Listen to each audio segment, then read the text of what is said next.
Good evening. This is truly Finance After Dark. It's like 10 o'clock. Do you know where your children are? All right, Mr. Speaker, I think you want to be on this committee, and that's why you have been here today. We will do you first, sir. Assembly Bill 169, and you're up.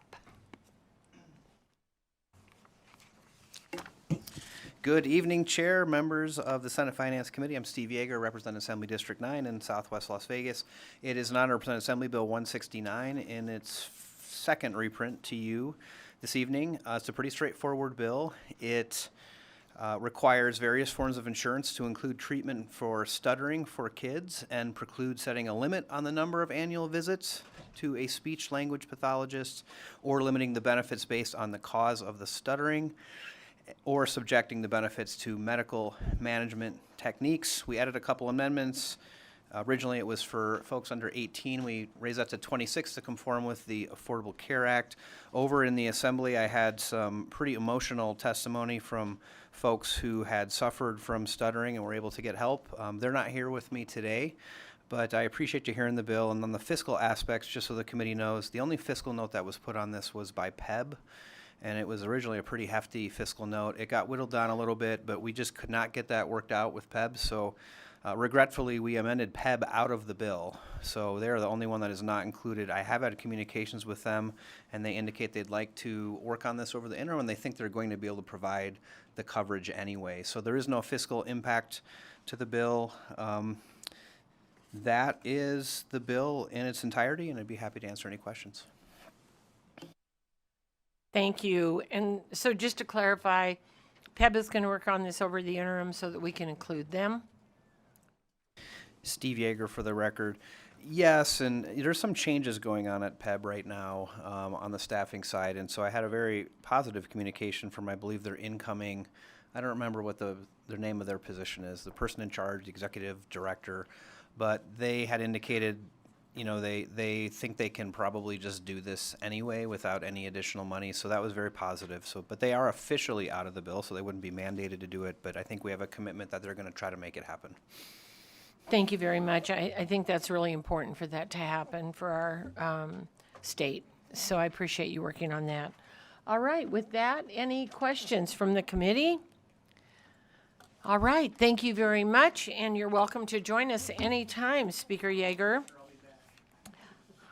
Is that a warning or is that? All right, thank you very much. We'll go to those in support here in Carson City.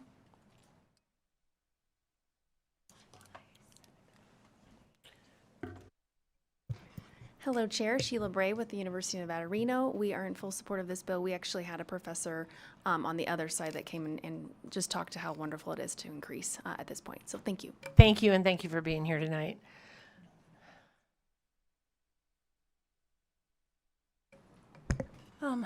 Good evening. My name is Annie Vong, ANNIEVONG, on behalf of Nevada Speech Language Pathologists Association. We support this bill. Thank you. Thank you very much. Any additional support here in Carson City, Las Vegas? And on the phone lines, please, AVH, when you're ready. Thank you, Chair. The public line is, excuse me, the public line is open and working, but there are no callers to provide support testimony at this time. Thank you very much. We'll go to opposition here in Carson City, in Las Vegas, and on the phone lines, please. There are no callers to provide opposition testimony at this time. Thank you very much. We'll go to neutral here in Carson City, Las Vegas, and on the phone lines, please. There are no callers to provide neutral testimony at this time. Thank you very much. Closing comment, Speaker? All right.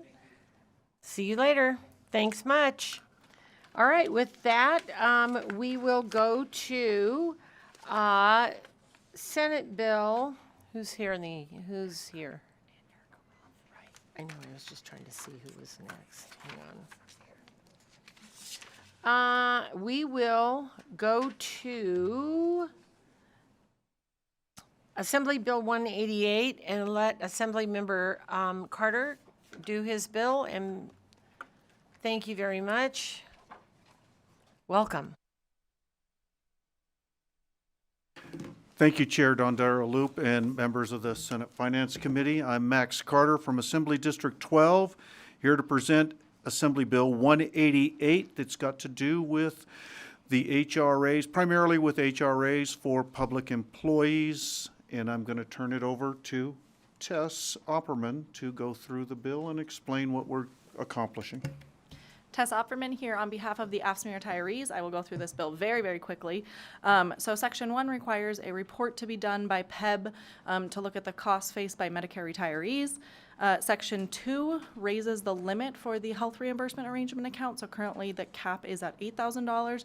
We are proposing to increase that to $15,600. It would be a max of 5 years if you get the maximum contribution. Section 4 allows participants can come off the PEB plan, or excuse me, the retirees can come off PEB one time. This allows them to come on and off the plan multiple times, but they have to have proof of coverage. And then Section 4.5 would require an interim study to look further at PEB and look closer at some of the retirement benefits. I will go into the fiscal note, so there is still a fiscal note on this bill. We amended a significant portion out, so that brought the fiscal note down quite a bit. We still do have a $214,000 fiscal note for this biennium. For future bienniums, it would be $614,000. They are asking for 2 positions to do the report specifically, so the report done on the costs faced by Medicare retirees. That said, we have had multiple conversations with PEB. They feel that that portion probably could use a half an employee, but we also know that with the health authority, there's some more staffing capacity there. We've had a lot of conversations with the health authority. They feel that they could probably take on that report piece. So that is manageable. The increase to the HRA cap does have a cannot be determined fiscal note. So we've had multiple conversations with PEB to try to work that out. We don't have a solution at that point, but those are the fiscal notes that are still on this bill at this point. Thank you very much. Would you repeat the amount of the fiscal note for me? Yeah, so it's the stated fiscal note is $214,000 for this biennium. That is for 2 staffing positions. And then we have for the HRA reserves increase, that's a cannot be determined fiscal note. Okay, thank you very much. Thank you for doing that. I appreciate it. All right, Senator Wynn has a question. I don't know if there's anyone from PEB here today, but the undetermined fiscal note, is it undetermined because do they have to keep a reserve if you have if we raise the HSR? They do. HSR? HRA. Yes. HRA. Yeah. So they keep 80% in the reserves of what the accounts would be. So for the cap increase, the retirees are getting the monthly allocated amount. That's $13 per month per year worked, so a maximum of $260 a month. We're not changing that amount in this bill. We're just changing, so a number of our retirees are not using those accounts. They reach a maximum of $8,000. This bill proposes that increases, so the maximum over 5 years, so they would be continuing to get that money. PEB would need to increase their amount in reserves so that they have 80% to cover that increased amount that would be in people's accounts. Do you have any idea how many people would utilize this account and would end up rolling over these accounts? At the moment, we can get back to you. I know that we asked PEB that question on how many people. It's 91% of people are using their HRA accounts. Many people wait until the last month to use their HRA account, so they wait until it's about to get swiped, and then they'll submit receipts so that they can get paid back. Also a question for PEB, but I can get that answer. I believe we have that from them in an email. And how many employees, and is it an unlimited, is it just taking off the cap, or does it just increase the cap? And also I keep forgetting my name, I apologize, Tess Opperman. This proposes to increase the cap. Okay. Thank you, Chair. And thank you. All right, any additional questions? All right, if you don't have it, Assembly Member? All right. Senator Titus, did you have a question? Yeah, just the total cost. $214,000, and then for 2 positions, and then one was undetermined. Thank you. Yes. All right. Thank you very much. All right, we'll go to those in support here in Carson City.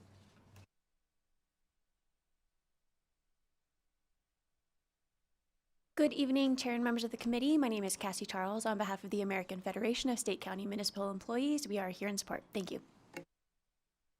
Kent Irvin, ERVIN, Nevada Faculty Alliance, who are in support, and we do believe there are synergies between PEB and the other parts of the Nevada Health Authority that could help with these procedures. For the record, Ryan Beeman, representing the professional firefighters in Nevada, which we represent the state Nevada Division of Forestry firefighters, and we support this bill. Thank you. Thank you very much. All right, we'll go down south to Las Vegas to the phone lines, AVH, when you're ready. Thank you, Chair. The public line is open and working, but there are no callers to provide support testimony at this time.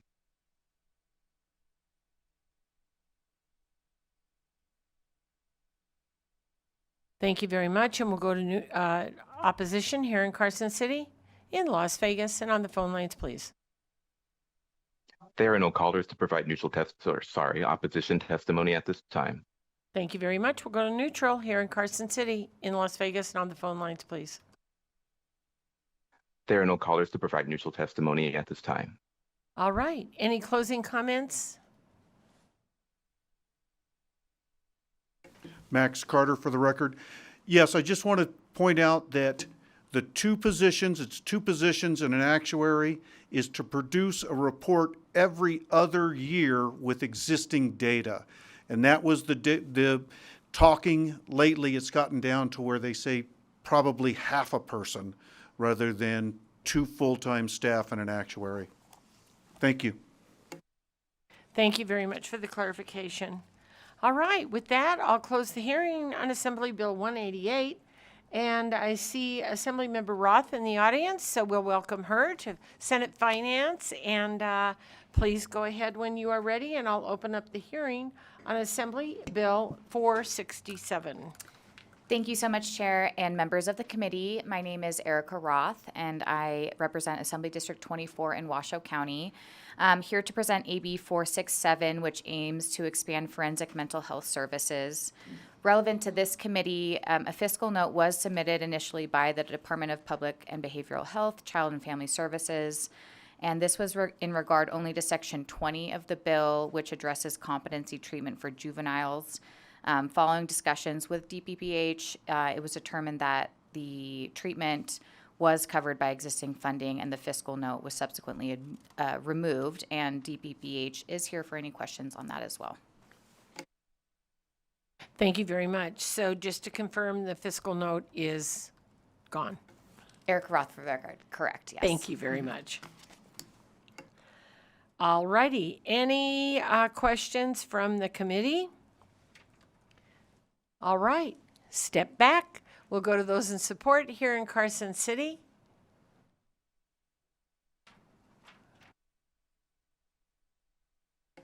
Jonathan Norman, Nevada Coalition of Legal Service Providers in support. Thank you. Thank you very much. We'll go to Las Vegas. We'll go to the phone lines, AVH, when you're ready. Thank you, Chair. The public line is open and working, but there are no callers to provide support testimony at this time. Thank you very much. We'll go to opposition here in Carson City, in Las Vegas, and on the phone lines, please. There are no callers to provide opposition testimony at this time. Thank you very much. We'll go to neutral here in Carson City, in Las Vegas, and on the phone lines, please. There are no callers to provide neutral testimony at this time. Thank you very much. Any closing comments? All right, you're off the hook. Thank you very much. Have a nice evening. We'll close the hearing on Assembly Bill 467, and we will open the hearing on Assembly Bill 49.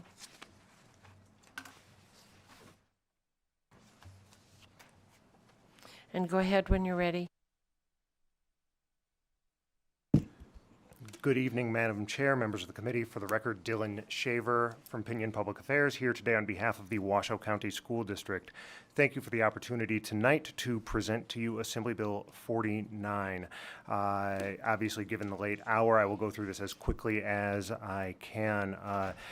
Two items. The goal of this bill is to facilitate the hire of qualified, excellent personnel into schools in our state. We got to this point for two reasons. One, through the leadership of this body in Senate Bill 231 in 2023, we saw a decrease in people moving on to retirement in their careers. This was great news and an amazing opportunity for our educators. But what that does in the net is it creates a potential cliff in the coming years, where we know these people will retire eventually. The other factor that brought this bill before you today is an item that happened in the HR department in the interim. A licensed pediatric nurse in this state applied to work at the Washoe County School District as a new nurse supervisor at the district. That applicant had to go through licensure at the Department of Education to be eligible to work in that setting. That licensure process takes about 4 months at the time. And so that potential employee who would have been a great addition to the team had to move on. When the new superintendent joined the team, he said, let's find ways to just eliminate some of the small roadblocks in Nevada revised statutes that will allow us to put people to work a little more quickly without compromising the standards that we hold these people to. So what you have before you is a bill that takes through various pieces of Nevada law and provides school districts with the opportunity to make provisional hires to otherwise qualified background checks and professional candidates pending their licensure with the Department of Education. And I have good news for you this evening. The fiscal note, as the bill came over from the Assembly, has been removed by the department. We have sent to the committee a note from Superintendent Canavero and his staff to that effect. So I feel like that really gives us everything in the bill. I just want to make very clear, everything else about a hire would still need to be in place. The background checks, the qualifications for their other licensure bodies and so forth. This bill just sort of takes a complicated process and makes it a little bit simpler for both districts and applicants. Thank you very much. So how is this different than the compact, teaching compact? So it's different in a couple of ways. One, the compact exists in compact states. So you're looking specifically at Section 1 of the bill. This would apply more or less to non-compact states and say, hey, if you are licensed to teach in one of your, in another jurisdiction that maybe is not a compact participant, and you meet all of the other qualifications here, we can offer you a job and bring you to work while you are pursuing licensure in Nevada. The rest of the bill is sort of askew to the compact as it applies to CTE educators as well as school counselors, nurses, and social workers.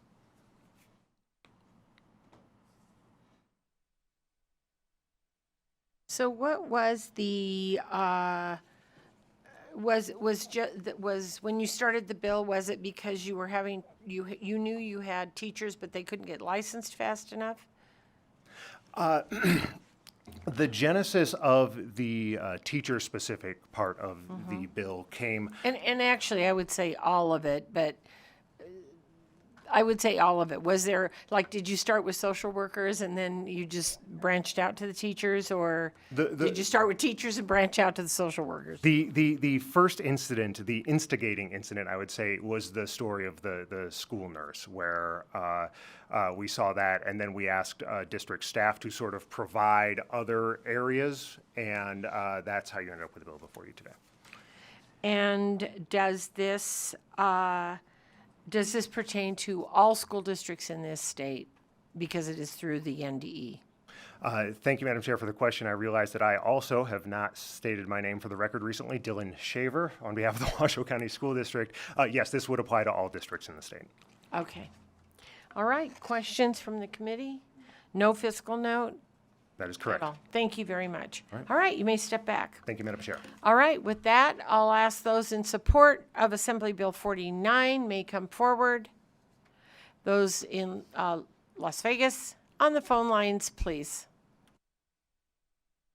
Thank you, Chair. The public line is open and working, but there are no callers to provide support testimony at this time. Thank you very much. Those in opposition in Carson City, Las Vegas, and on the phone lines, please.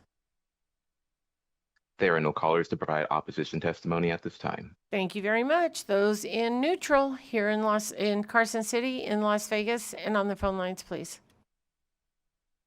There are no callers to provide neutral testimony at this time. Thank you very much. Any closing remarks, Mr. Shaver?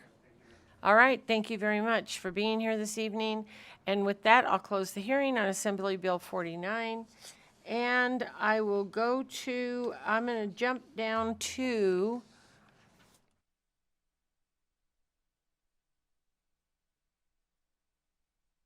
I'll go to Assembly Bill 296, Mr. Watts.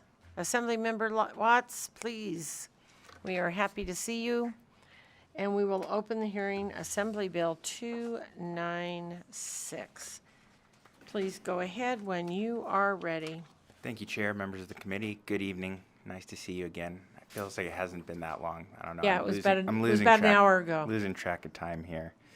For the record, Howard Watts representing Assembly District 15 in Clark County. Glad to present Assembly Bill 296 for your consideration today. This bill really has three components in it. So I'll give you a quick overview of each one. The first component of the bill in Section 1 would have the DMV establish a system to allow folks to pay their car registration fees in installments. In order to figure out how to logistically do that, we're having them work, they would put out an RFP, select a vendor, and we have a variety of restrictions that we've put in place. Any installment payment, first of all, would be completely optional. Second of all, it could not have an APR interest rate attached, so it would not be accruing interest on the balance, be limited to 12 months. It would only be on registration payments of $250 or more, which is about the average amount that a driver pays for their car registration fees. And any fees, whether it was an upfront fee or any combination of upfront fees and fees tacked on to each monthly installment, could not equal more than 15% of the amount financed. So that's really what Section 1 does. Section 2 creates a framework for the DMV to potentially authorize the use of digital license plates. You will hear from one of the companies that produces these plates. On this, I would just say it would be completely optional, so this would not be mandatory at all. But there are some states that are offering these digital license plates. If the DMV went through the process of setting these up, then anyone who got them would pay the exact same fees that they would pay for our traditional metal license plates.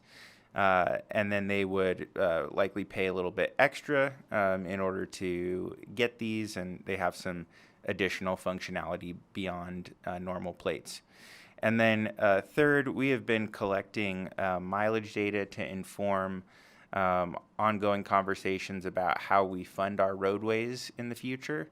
That mileage gathering pilot program was set to expire at the end of next year. So the final piece of the bill is extending that sunset for an additional 4 years through the year 2030. Because we still need to gather that data to help inform additional solutions. So that is the bill in a nutshell, and I'll stop there and answer any questions that the committee may have. Thank you. Thank you very much. I believe Senator Wynn has a question. Thank you. I know that there's quite a few things that are covered in this bill, and I guess I'll start with kind of the payment plans. Can you kind of describe why I think I know the answer, having sat on these budget committees for some time now, but can you describe, I know other states do have payment plans and they run through the DMV. Is there a reason that we're not able to do it through the DMV's current system? Thank you for that question, Senator. Howard Watts for the record. It's actually interesting. There's only a couple of other states that do this.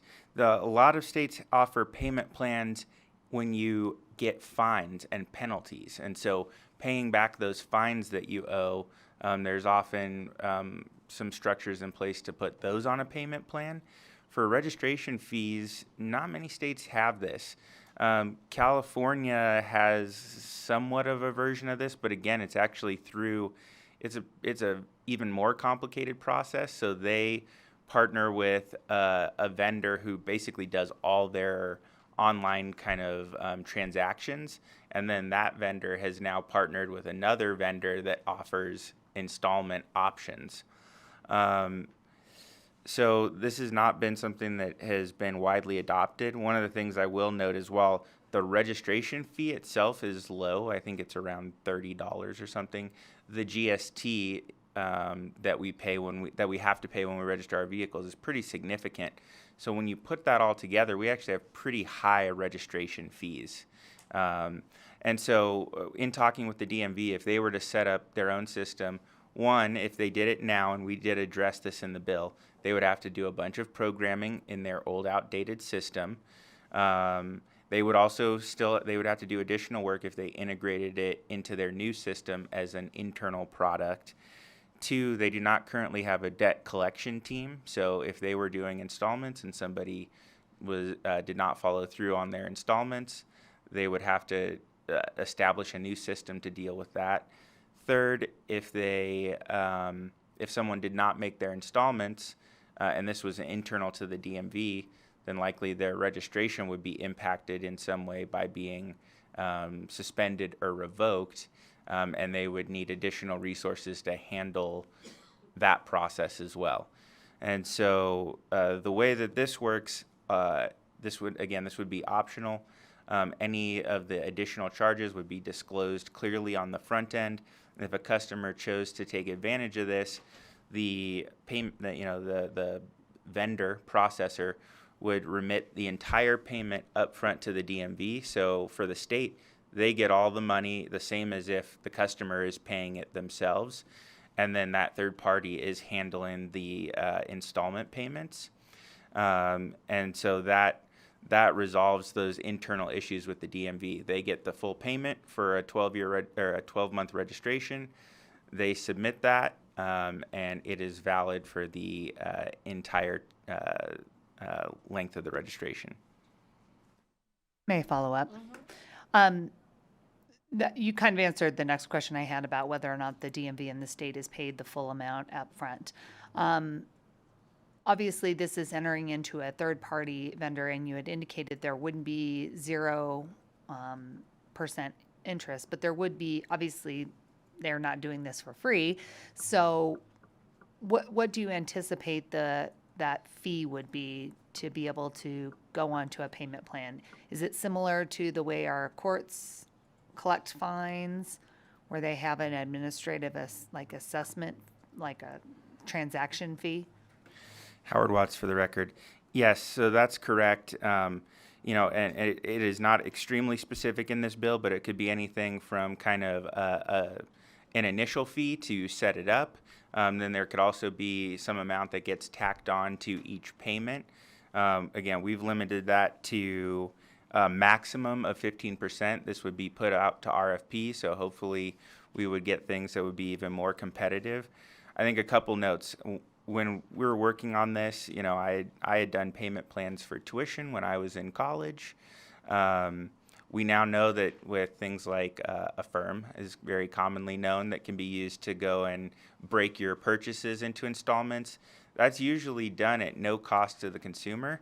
That's often because the businesses that are getting additional business as a result of that additional kind of financial flexibility are actually giving a payment to the vendor. So because that's not really an option here, this is something that would have a nominal fee imposed to the consumer.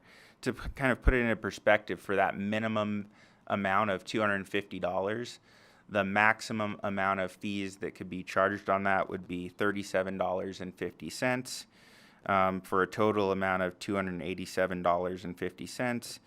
But instead of having to pay that $250 all at once, if that was broken out into monthly payments, that would allow someone to pay $23.96 a month. And this is something that I've run into with my constituents since I first ran for office is the struggles that people face of having that registration payment come due and struggling to make that. And, you know, currently there are really only, if you cannot come up with that money, there's 3 real options for recourse. 1, put it on your credit card if you have the ability, you know, the balance on a credit card to do so. 2, get a payday loan or other sort of loan to try and pay that. Or 3, do not pay the car registration and either lose access to mobility or drive unregistered and then risk potential additional fines, enforcement, etc. So that just wanted to provide a little bit of extra background on kind of where we're going as well as how that would work. Thank you very much. I'm really struggling with this.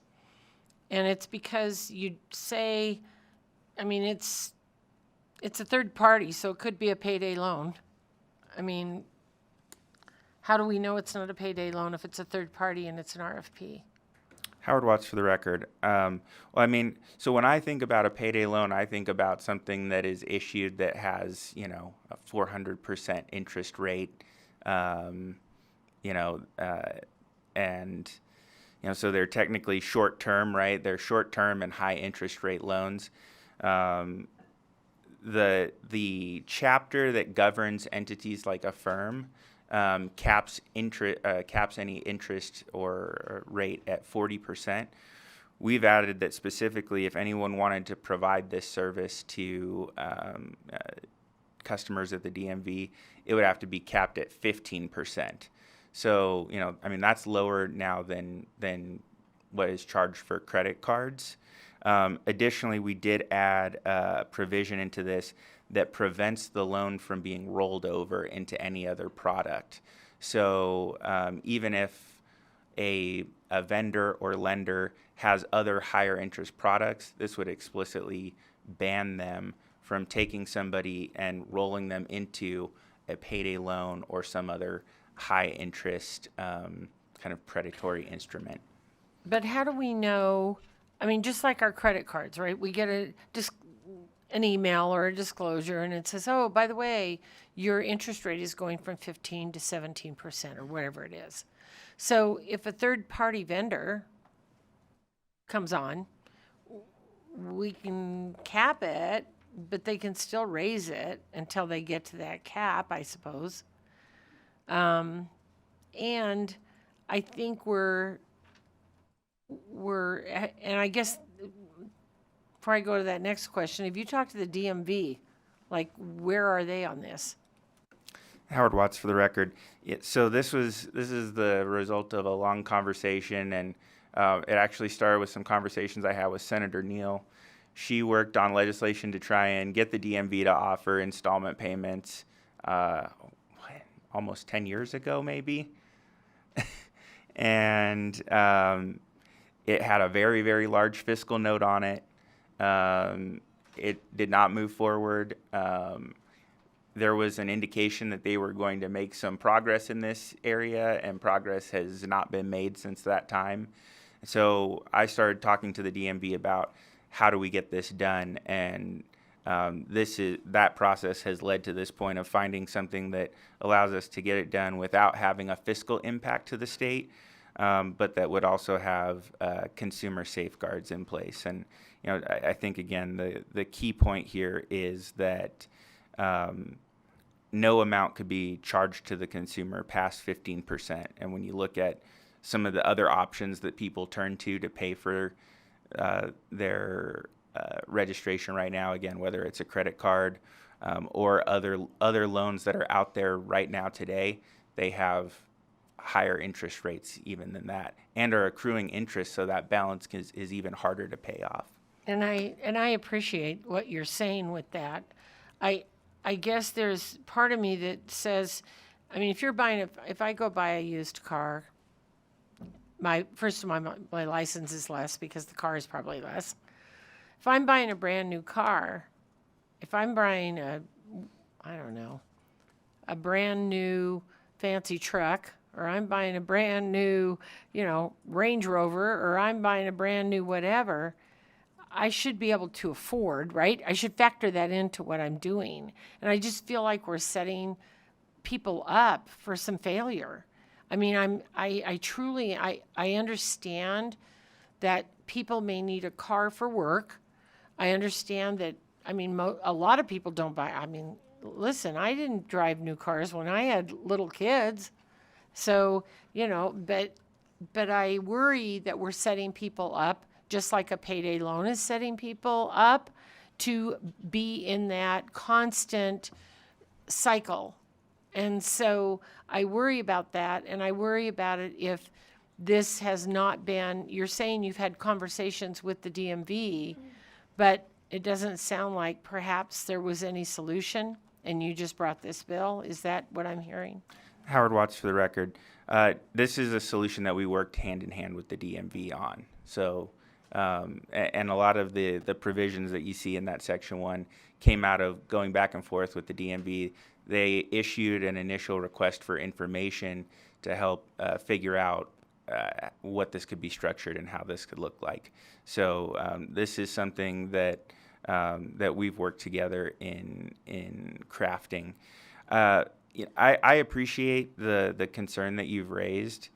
I really do, and I think the things that come to my mind on this is that these are issues that people are running into right now. It's something that I've heard multiple times from constituents where this expense comes up and they don't know how they're going to make it. I think, unlike other things where, I think people kind of get pulled into making larger purchases, this is something that often sneaks up on people, right? When you go to purchase a car, you think about what the car payment is going to be. And oftentimes that registration, when it comes due, it sneaks up on you. We know that many people struggle coming up with a few $100s all at once, with a month's notice, right, when you get that letter in the mail. And so this is just trying to provide another option and a better option than some of the things that are available out there to the community right now. So, I definitely, appreciate that. I personally, I've been able to pay my car registration, but I feel very fortunate to do so. And when I hear about other folks that, are trying to make that decision about whether they're going to register their car, whether they're going to risk driving unregistered and getting a ticket, whether they're going to, max out their credit cards or get a payday loan in order to make that, keep their mobility options open. I think that this provides a better opportunity for folks. Well, they're not going to get a ticket because every other car in Las Vegas, I can tell you, is not registered. So that's probably not going to happen. And my last question is, I'm a little concerned about the digital plates because digital plates require a battery, a hookup, a something, right? And so what happens when the digital plate goes down? All right, time for my phone a friend. Good evening, Madam Chair, members of the committee. For the record, my name is Jimmy Lau, representing Reviver. Reviver is a company who's worked on this legislation in multiple states. They also produce the digital license plates. Related to a loss of power, the digital license plates use a technology called e-ink technology. So once the plate is initially set, if it loses power, if the battery runs out, it has the ability to retain that same image that's been initially displayed. Howard Watts for the record. And the one thing I do want to say is that any concerns with this, so there are some other states that have moved in this direction, and this just authorizes the DMV and kind of lays out a framework for how they could implement this. The DMV would have to go through and make sure that they feel comfortable with the security and application of these plates before they even authorized consumers to get these as an option. Okay. I'm not sold. Anybody else have questions? Senator Canizaro. Thank you, Madam Chair. And I wanted you to talk just a little bit about, I know there was the mileage assessment on this bill. And so can you explain just what that is doing? And then I probably have maybe one more comment / question. Certainly. Thank you, Howard Watts, for the record. So in 2019, we established a mileage gathering pilot program. In particular, we wanted to figure out the average mileage that vehicles were driving. We wanted to understand also the driving patterns of electric vehicles. As you know, electric vehicles do not pay gas tax. And so we were trying to figure out how many miles are they driving and how many vehicles are there, so that as we figure out hopefully how to create more sustainable highway and transportation funding moving forward, that we can make it based on really accurate data. So we created a pilot program with a sunset date in 2026 to get that. And for all gasoline vehicles, that's collected in Clark and Washoe counties. Whenever you go and smog your car, they have to check your odometer anyway, and so that information is automatically transmitted. And then in the cases like electric vehicles and a couple others where that's not automatically transmitted, you key the numbers in when you register your vehicle. So this isn't changing anything from what's happening currently. It's just because we don't have that figured out yet, we want to make sure that we get that information uninterrupted for a few more years. Thank you. And I think that is an important issue and something that we definitely need to address. So I appreciate that being in this bill. And then my other question just relates to, obviously, I think there's been some discussion about this being akin to a payday loan. I'm reading, obviously we have a very well-regulated number of different types of loans and how those are controlled by FID and all of that. My reading of this bill is that it would be still regulated and licensed in terms of whatever the vendor would be to do these loans through Chapter 675, which is a chapter that we utilize to regulate a lot of these types of lenders. Howard Watts, for the record, that's correct. For lack of a better term, some folks have called it kind of a catch-all chapter. And so that's really kind of the best fit. So you're correct. They would all be licensed by and regulated by FID under the provisions of that chapter. And then this bill essentially adds an additional set of regulations and requirements to try and improve the consumer protections for anyone who was providing these installment payments. And I appreciate that. Obviously, that's a different chapter than we're talking about with the payday lenders who are regulated differently. I think we can acknowledge that there are different ways in which lenders in this state operate. And I guess I personally have been in that position where your car registration comes up and, like, how are you going to afford that? I think there are too many people who are in that position. I think we take for granted the idea that something that can cost $250 can be very difficult for some folks and very difficult for families to find that $250. And it's not that there wasn't savings from another month, is that it doesn't exist in their budget. And so how do you balance that when we have a lack of transportation infrastructure where there's not another option to sort of get to work? Right? If you have to ride the bus, which I have also done, you usually have to walk a very long way, and it's not getting you to the place you need to get, and not usually on time, just because of the traffic and the routes and how far it is. So I personally appreciate this. I think I was a little apprehensive when I sort of heard some discussion on this bill about it being payday loans for DMV fees, but I think that the explanation tonight has been helpful, and I just think that this is something that people struggle with, and we sometimes take for granted that not everybody has a couple $100 laying around. So thank you, Madam Chair. Thank you very much. All right, any additional comments, questions? All righty, you may step back. With that, I'll go to support for Assembly Bill 296.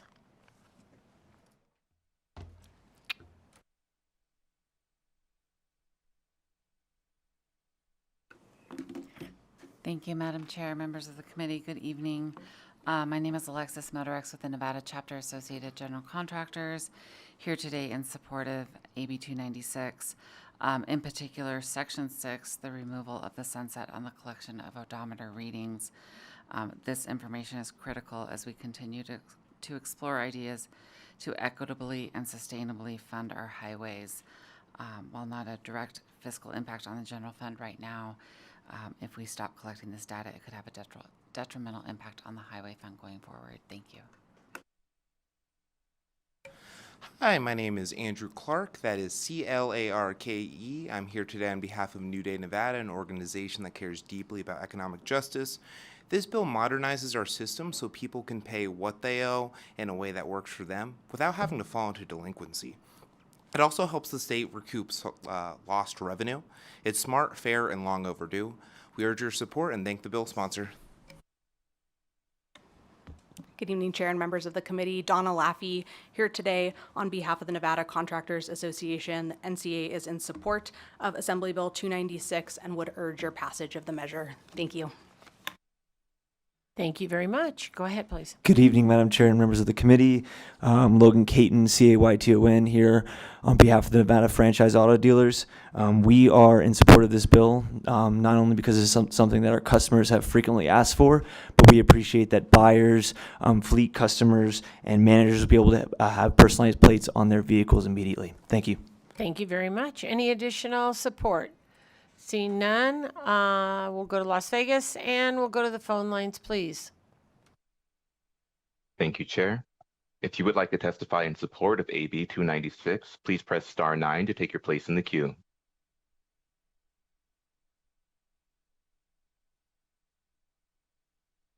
There are no callers wishing to testify in support at this time. Thank you very much. We'll go to opposition here in Carson City.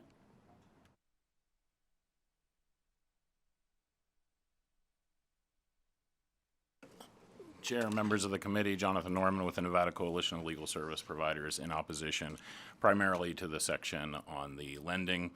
What I will say is it's right that 675 is the installment loan chapter. Interest has to be under 40%. 604A is our high interest loan chapter with no cap. What I would point out is that FID is going through the regulatory process to license the same company in both of those chapters for the first time in our history. There will be no way for consumers not to get rolled into that high interest loan if they fall behind. And the reason is the only way you're going to get at those loans is if they happen to come into a legal aid attorney and find somebody. In Nevada, there's probably only 10 legal aid attorneys doing consumer protection. What I think this will do is set up consumers for failure. I think people will be in default. When they are clicking these loans, there's going to be click-wrap contracts, which will have late fees, other fees. I'm worried about credit reporting and attorney's fees. We can see small debts of $500 balloon to $5,000 once we have attorneys involved in collections efforts. So in short, I think the right policy and the fiscal note here, you know, there is a big fiscal note to the people of Nevada, I think, who use this product. And while the DMV puts a fiscal note on having installment loans, what we could look at as a good policy would be shorter sticker times. So a 3-month, 4-month, or 6-month DMV sticker that had the cost broken down into those chunks. And DMV could charge a small fee for their hard costs in issuing multiple registrations throughout the year. I think that's the right policy for Nevadans. I think that's where the sponsor probably started and wanted to be, and I urge you to vote no. Thank you. Thank you very much. Any other opposition here in Carson City, in Las Vegas, and on the phone lines, please? If you would like to testify in opposition to AB 296, please press star 9 to take your place in the queue.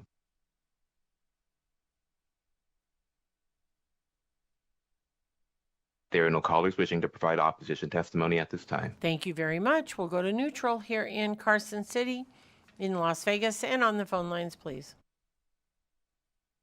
If you would like to testify in the neutral position for AB 296, please press star 9 to take your place in the queue.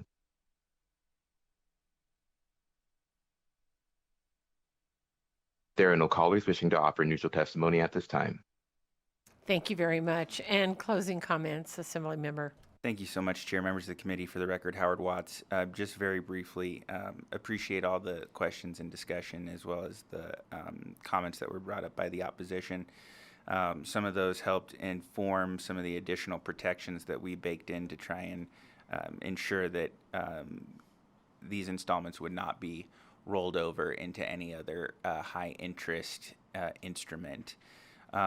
If it is in the interest of the committee, whether it is, and I think I'd be more than happy to accommodate this either in the legislation itself, but certainly as part of any RFP that the DMV put into place, some robust data collection to make sure that folks aren't getting into debt traps with high late fees, high rates of folks going into default, so that we can make sure that this is doing exactly what we want to do and then make further adjustments if needed.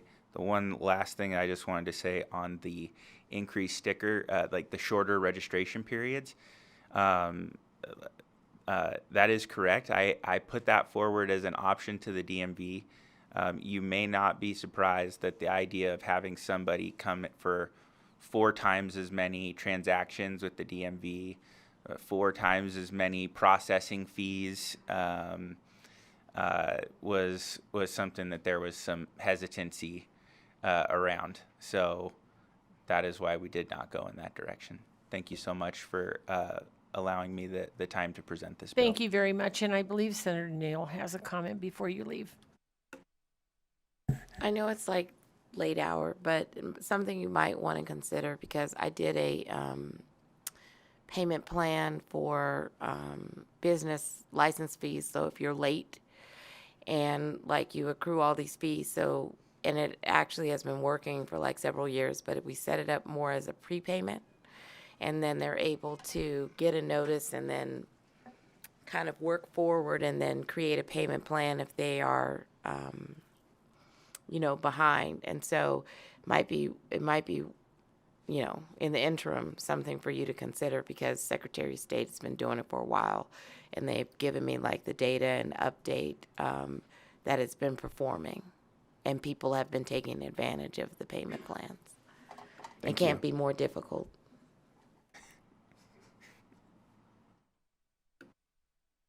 Thank you very much. All right, with that, we'll close the hearing on Assembly Bill 296, and we'll open the hearing on Assembly Bill 284, and we'll welcome Assembly Member Brown May.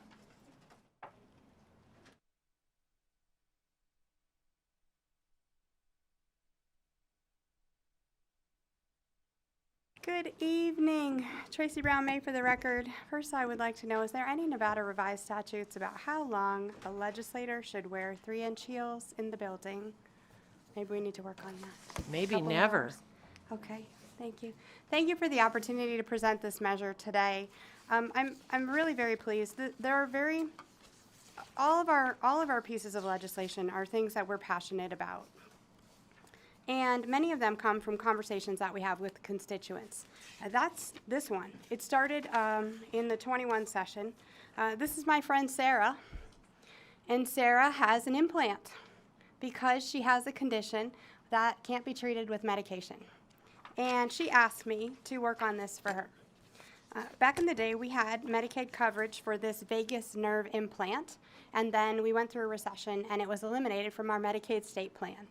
But we do have a number of Nevadans that have implants that are used to treat medication-resistant epilepsy. Sarah is one of them. She had the implant put in on Medicaid. She is Medicaid eligible, and then was not, the repair, the battery replacement for the implant was not covered under Medicaid. Now, our outstanding Medicaid division did a wonderful job, and they managed to get her through the process and have this implant fixed. So we did some research, and our proposal is to put this back into Nevada revised statutes, so that's part of our Medicaid state plan. There is a proposed amendment that was written by the division, and Ms. Ann Jensen is here with us from the Division of Medicaid, as we were looking at a rate of reimbursement for the procedure necessary to implant the repair for the replacement of a part of the vagus nerve stimulation therapy device as prescribed for the treatment of epilepsy that's greater than or equal to 82% of the cost of the procedure. They addressed the fiscal note, which updated fiscal note would be $54,728 in new general fund costs for Medicaid FY26 and $240,000 in FY27. Additionally, $888,000 would be paid for out of Title 19 funds in the 26-27 biennium. So state share is minimal as compared to the federal share, and this measure would put the vagus nerve implant back into the Medicaid state plan. I'm happy to stand for questions. Thank you very much. All right, any questions on this particular bill? Senator Titus? All righty. All right, so the fiscal note is as stands in the bill. Tracy Baumray, for the record, that's correct. And Ms. Jensen is here if you'd like to hear from the division. Okay, I don't see any questions, so I think we're good. You may sit back. Thank you very much. All right, with that, we'll go to support here in Carson City, Las Vegas, and on the phone lines, please. Thank you, Chair. The public line is open and working, but there are no callers to provide support testimony at this time. Thank you very much. We'll go to opposition here in Carson City, in Las Vegas, and on the phone lines, please. There are no callers to provide opposition testimony at this time. Thank you very much. We'll go to neutral here in Carson City, in Las Vegas, and on the phone lines, please. There are no callers to provide neutral testimony at this time. Thank you very much. Closing comments. All righty, we'll close the hearing on Assembly Bill 284. Thank you for joining us. And we will go to Assembly Bill 356. Is there someone here to present?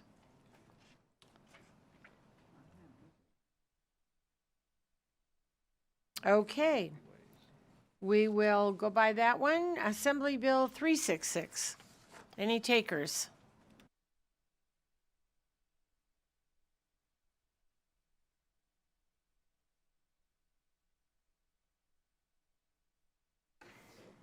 Good evening, Madam Chair, members of the committee. This is a first for me, and I have spent a lot of time with you all, but I've never spent this time with you all. Well, we don't supply sleeping bags. I'm sorry, but you may go ahead. Thank you. Christine Hess, for the record, the CFO of the Housing Division. And thank you, Madam Chair, on behalf of Assembly Member Danielle Monroe Moreno, who is also working hard like you all. I'm here to present Assembly Bill 366 and the fiscal components with it, which of course makes sense because this bill is regarding the Supportive Housing Development Fund and directly involves the Housing Division. I'm going to cover sections 2 and 3 briefly and happy to provide answer questions and provide updates on the program. Section 2 of the bill is an important part of the bill.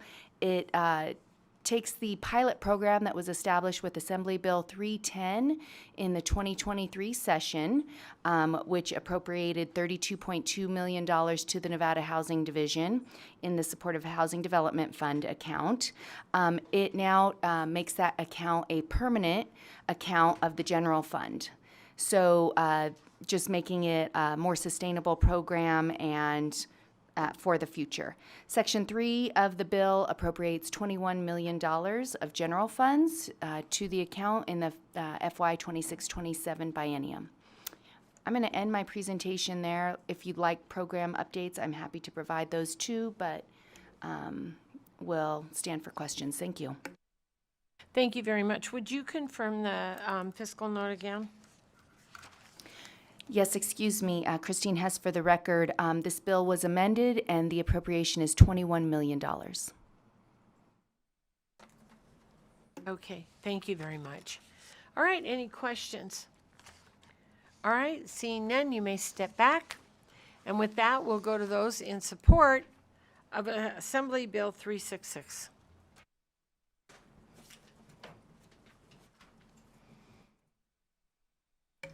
Good evening, Madam Chair and members of the hardworking Senate Finance Committee. For the record, I'm Mindy Elliott, representing the Nevada Housing Coalition, Reno Housing Authority, Southern Nevada Regional Housing Authority, and Nevada Rural Housing Authority, in strong support of 366. As Ms. Hess alluded to, in 2023, AB 310 was passed, and it allocated funding to launch this effort.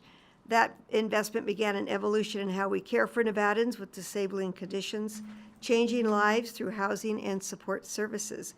AB 366 builds on that foundation by appropriating additional funds to bolster that grant program and to expand access to supportive housing for those experiencing or at risk of homelessness. We urge your support of this vital legislation that enhances stability, dignity, and opportunity for our most vulnerable neighbors. Thank you so much. Good evening, Harrison Ballin with Brownstein, representing Ovation Development. We're also in here in support. Thank you. Thank you, Chair Jonathan Norman, Nevada Coalition of Legal Service Providers. I rarely get to ditto Mindy Elliott, so I will ditto her here. That's great. Thank you very much.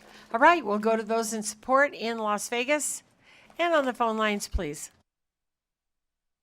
Thank you, Chair. The public line is open and working, but there are no callers to provide support testimony at this time. Thank you very much. We'll go to those in opposition here in Carson City, in Las Vegas, and on the phone lines, please. There are no callers to provide opposition testimony at this time. Thank you very much. We'll go to those in neutral in Carson City, in Las Vegas, and on the phone lines, please. There are no callers to provide neutral testimony at this time. Thank you very much. And with that, any closing comments? Yes, Senator Titus? I see that the sponsor of the bill is here, and I did have a quick question, if you don't mind. I mean, you made it all the way here. We might as well ask you a question. All right, there you go. I'm sorry I didn't pick this up from the first, but in the very start of this bill, that last time this bill, I understand that this bill was passed in the past, but the section of the bill that I'm questioning is, very beginning, it says the division shall, last time it says subject to availability of funds appropriate for the purpose. And so in the past, we funded it with availability of funds.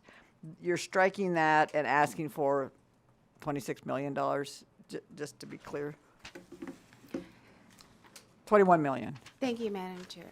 Danielle Monroe Moreno for the record. When this bill originally passed last legislative session, it was a pilot program. And so because of that, if funds were available.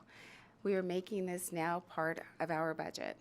And so it would be a $21 million appropriation. Was tired, and you did offer to show us where those funds is later on. You could submit it to us. You don't have to go through that tonight if you don't have that available. But I'm just wondering, how much did you spend last time, just for clarification? Christine Hess for the record, I think to save everybody's emails.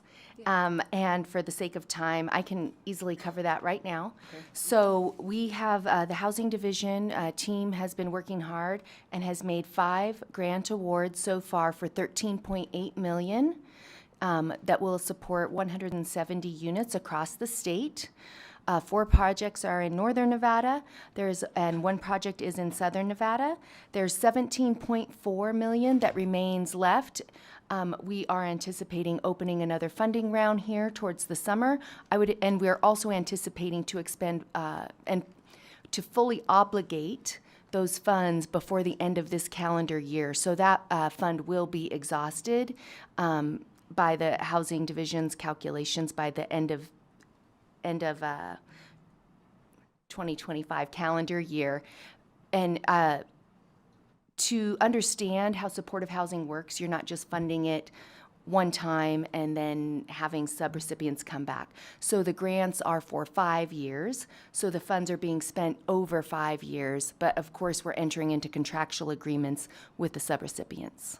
Great, thank you, and sorry to bring you back. Again, I know we're all tired, but I just needed to know the fiscal component. Thank you very much. Thank you very much. Any additional questions? Senator Neal. Just really quickly, This is also one of the flexible provisions, the supportive housing that's in the governor's AB 540 bill, correct?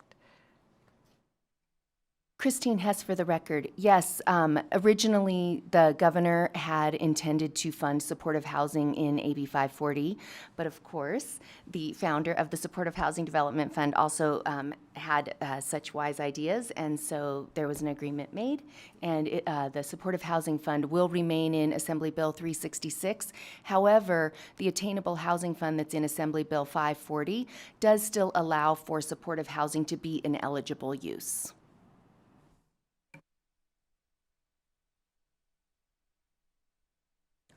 Thank you.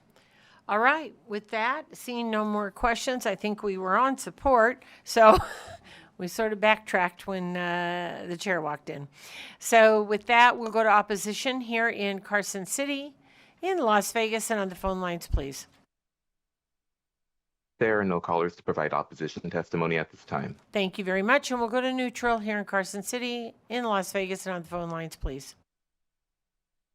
There are no callers to provide neutral testimony at this time. Thank you very much. Any closing comments, Ms. Hess? Oh, Chair? Okay. With that, we'll close the hearing on Assembly Bill 366. And am I assuming you would like to do Assembly Bill 542 next? Assembly member?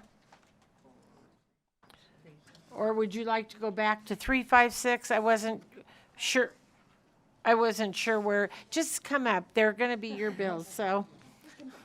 I mean, pick a number, any number. We have several. And welcome to Finance. Thank you, Madam Chair. Danielle Monroe Moreno for the record. Assembly Bill 542 is actually the governor's bill. Okay, I had Ways and Means on it. It came through Ways and Means, but it was Okay. for the All Office of right, the Governor. I so think it's you- the Department of Corrections. Okay, so you have 356 and 595, is that correct? I do. All right, if you would like to start with AB 356, is that what you want to start with? That's No? fine. Okay, That's fine, yes. your choice.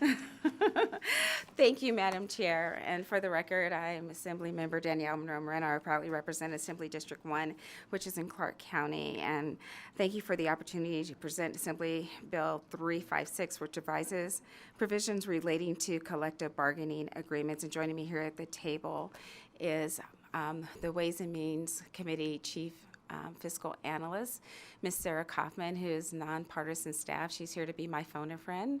And to keep it super short because it is late, I think everyone in the legislature survey knows that currently collective bargaining agreements are often, if not always, settled while we're in the legislative session. And I think 2 years ago, after we were gone. What this bill will do, and simply put, it will adjust the timing for collective bargaining to move the times up so that it ends at a time period where those funds can be added to the governor's recommended budget. I like to call the governor's budget like a Christmas wish list. We get the budget when we come here for the state of the state, and we as a legislative body have to go through the budget and actually decide what we can afford. It's very difficult when we do not know the numbers of the CBAs. And this year, there was no money included in the governor's budget to cover any part of the CBAs. This will bring the time up so it makes it easier for the governor to do his budget, but it also makes it easier for us as legislators to do our job as we go through the budget to come out with a budget that's responsible and reflective of the values of the state and a balanced budget at that. But it also moves the economic forum date up so that when they go into those negotiations, all sides know what dollar amounts are available so that everyone goes into those negotiations in good faith. That's it in a nutshell. And I have Ms. Kaufman here for any technical support. Thank you very much. All right, any questions on Assembly Bill 356? I think everybody's tired. You may step back. All righty, with that, we will go to those in support here in Carson City.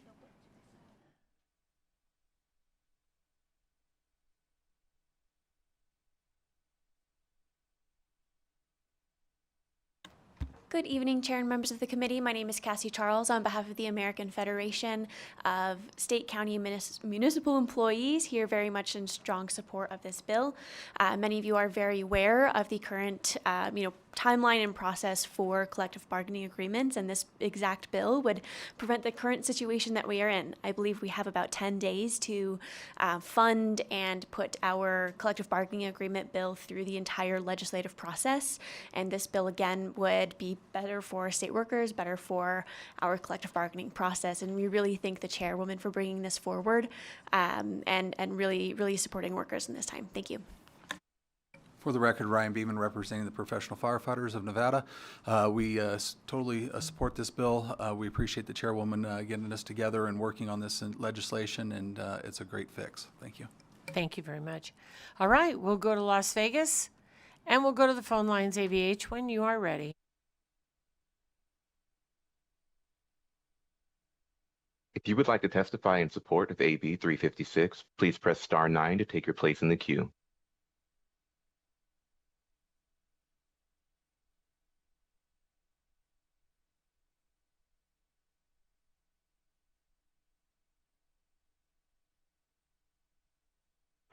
Hello, Paul Lunkwitz for the record.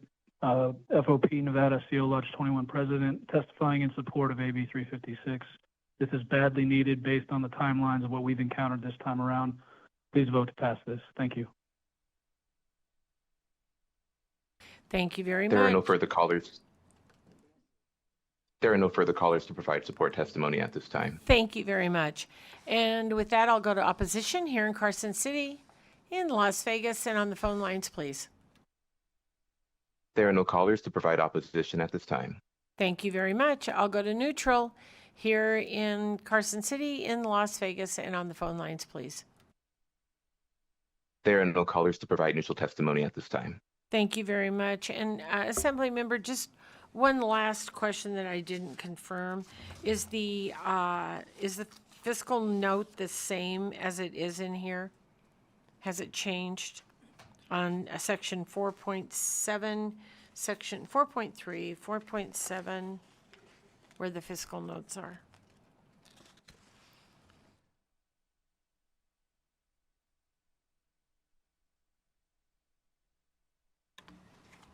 For the record, Sarah Coppin, Legislative Council, Bureau of Fiscal Analysis Division.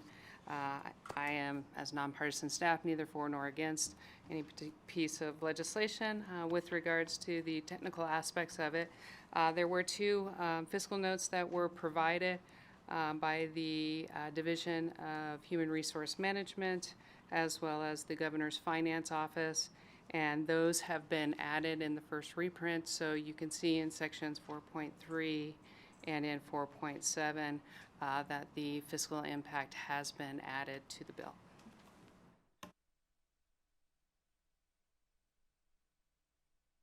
Okay, thank you very much. And Madam Chair, Danielle Monroe Moreno, for the record, I know that this body also has a piece of legislation working through the legislative session addressing the economic forum dates. The dates in the bill you have before you complement the bill that this body has going through the system. They're not in conflict. Thank you very much. All right, with that, I'll, if you don't have any other additional comments, I'll close the hearing on AB 356, and I will open the hearing on Assembly Bill, what did we decide? 595.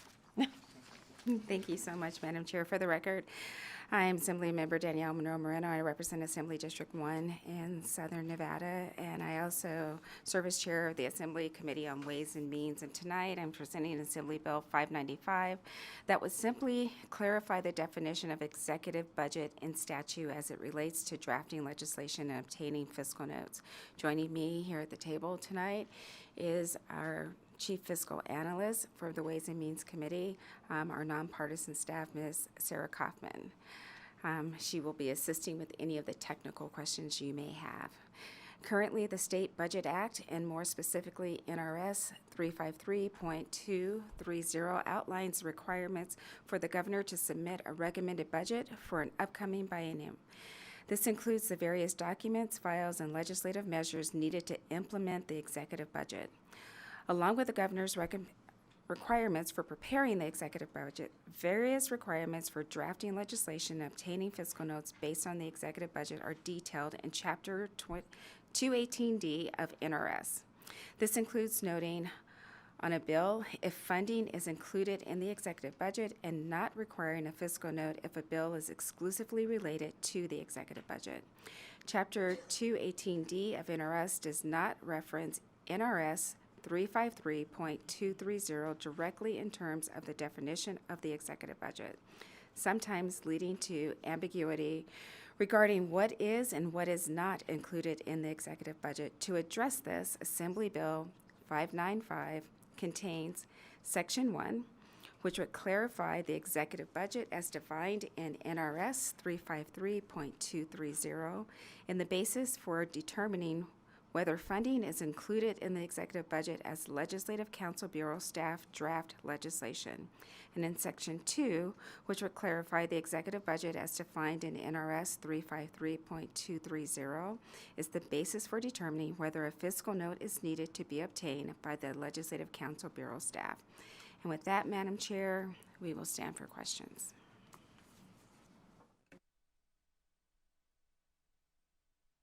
Thank you very much.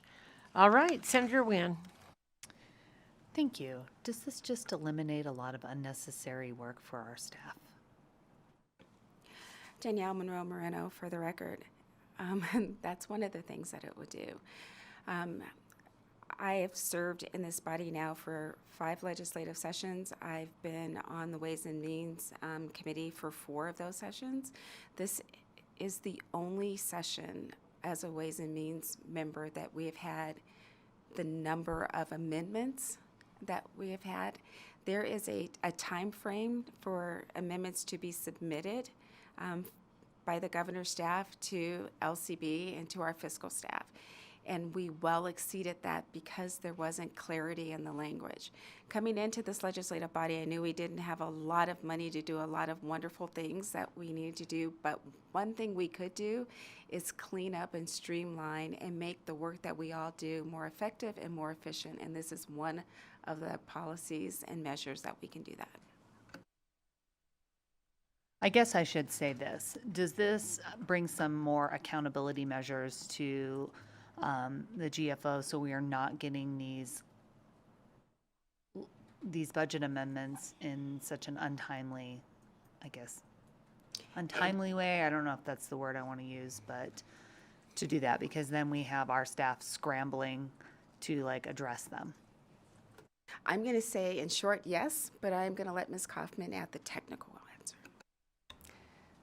Thank you, Madam Chair. For the record, Sarah Kaufman, Legislative Council Bureau Fiscal Analysis Division. As nonpartisan staff, I am neither for nor against any piece of legislation. This is primarily just to discuss the technical aspects of this. During the process for when we were getting one-shot appropriations, one of the concerns that was brought up by legal staff was when drafting the one-shot appropriations, there were appropriations that were included in the bill that were in the executive budget. However, there were additional requests that were coming from the governor's finance office that were also being put into the same bill that were not included in the governor's recommended budget. However, if you looked at the heading of the particular piece of legislation, it would say on the top that it was included in the governor's recommended budget. This language will clarify that, so if there is any piece of the bill that is not included in there, it will state it on the top that it's not included, so it doesn't mislead the committee members into being perceived that this is included in the governor's recommended budget. Thank you very much. Any questions? All right, and so no fiscal note. Okay, that's it. Step back. Thank you very much. And with that, I'll go to those in support here in Carson City. in Las Vegas and on the phone lines, please. AVH, when you are ready. Thank you, Chair. The public line is open and working, but there are no callers to provide support testimony at this time. Thank you very much. We'll go to opposition here in Carson City, in Las Vegas, and on the phone lines, please. There are no callers to provide opposition testimony at this time. Thank you very much, and we'll go to neutral here in Carson City, in Las Vegas, and on the phone lines, please. There are no callers to provide neutral testimony at this time. Thank you very much. Any closing comments, Assembly Member? All righty, then we will close the hearing on Assembly Bill 595, and we will go to Assembly Bill 542. Are there any takers? Oh, welcome, Director Zarenda.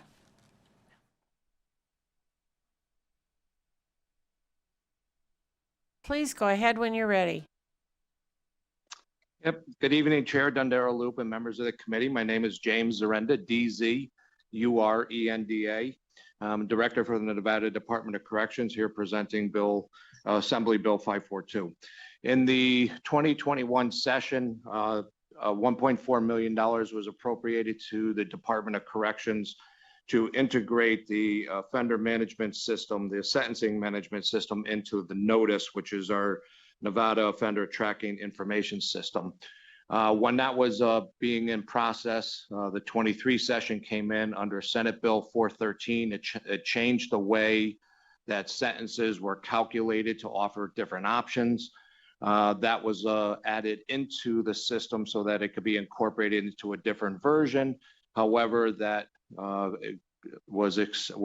needs to be extended for another year because the company that owns the system, Syscon, was unable to complete the upgrade by June 30th of this year. If we don't get the continuation of the system's deadline, we will have to revert the money back to the general fund at the end of June. The continuation, which would be allowed in this bill, will allow us to continue the version back to version 5, which it does both and adds in Senate Bill 413 so that we can be in compliance. That's really all I have. If you have any questions, I also have our Chief Offender Management, Don Southworth, up front in Carson City to answer any questions. Thank you very much for that. And I apologize that you are here at this time of night. I actually had no idea that you were sitting down there in the audience. So thank you very much. All right. With that, are there any questions for the director? All right. Seeing none, thank you very much. You may step back. And with that, I will ask anyone who is in support of Assembly Bill 542 in Carson City, in Las Vegas, and on the phone lines, please. AVH, when you're ready. Thank you, Chair. The public line is open and working, but there are no callers to provide support testimony at this time. Thank you very much. And I'll ask for opposition here in Carson City, in Las Vegas, or on the phone lines, please. There are no callers to provide opposition testimony at this time. Thank you very much. And I will go into neutral here in Carson City, in Las Vegas, and on the phone lines, please. There are no callers to provide neutral testimony at this time. Thank you very much. Any closing comments? All right. With that, I will close the hearing on Assembly Bill 542. Thank you very much.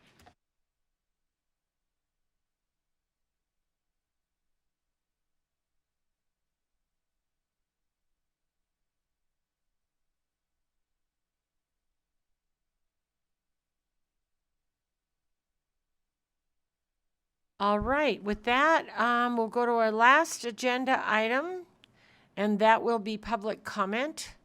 So we'll go here in Carson City. Any public comment in Carson City, Las Vegas, and on the phone lines, please, AVH, when you are ready. Thank you, Chair. The public lines are open and working. There are no callers to provide public comment at this time. Thank you very much. All right, with that, we will begin again in the morning at 9 a.m. And so thank you all for being here so late. Please drive safe. and we'll see you in the morning. We are adjourned.